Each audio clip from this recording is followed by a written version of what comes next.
Petrol ও ডিজেলের দামে এক ধাক্কায় লিটার প্রতি ৩ টাকা বৃদ্ধি পাওয়ায় সাধারণ মানুষের মধ্যে ক্ষোভের সঞ্চার হয়েছে। বর্তমানে রাজ্যে পেট্রোলের দাম দাঁড়িয়েছে লিটার প্রতি ১০৮ টাকা এবং ডিজেলের দাম ৯২ টাকা। জ্বালানির এই মূল্য বৃদ্ধির ফলে নিত্য প্রয়োজনীয় পণ্যের দাম আরও বাড়তে পারে বলে আশঙ্কা প্রকাশ করছেন সাধারণ মানুষ। এক গাড়ি চালকের কথায় আগেই সংসার চালানো কঠিন হয়ে উঠেছে, তার উপর আবার জ্বালানির দাম বাড়ায় বাড়তি চাপ পড়বে। অন্যদিকে নিত্যযাত্রী পরিবহন কর্মীদের দাবি ডিজেলের দাম বাড়লে বাসপণ্য পরিবহনে খরচও বাড়বে, যার প্রভাব পড়বে বাজার দরে। সাধারণ মানুষের একাংশের অভিযোগ, বারবার জ্বালানির মূল্য বৃদ্ধিতে মধ্যবিত্ত ও নিম্নবিত্ত পরিবারের ওপর আর্থিক চাপ ক্রমশ বাড়ছে।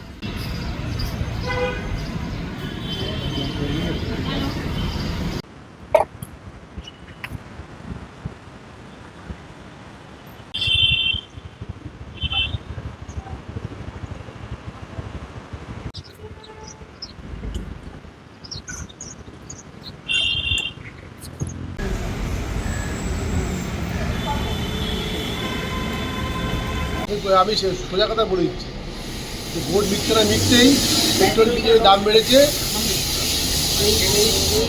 এই ভাতটা জনসাধারণ এসে পড়বে, জনসাধারণের খুব অসুবিধা হবে। দেখবো আর কীভাবে যে সরকার চেঞ্জ করেছে, মানুষ বুঝবে যে কী পরিস্থিতি বা কী হচ্ছে। এবার লিটার প্রতি ৩ টাকা বেড়েছে, এটা তো আমাদের মতো সাধারণ পাবলিকের মধ্যে খুবই অসুবিধা।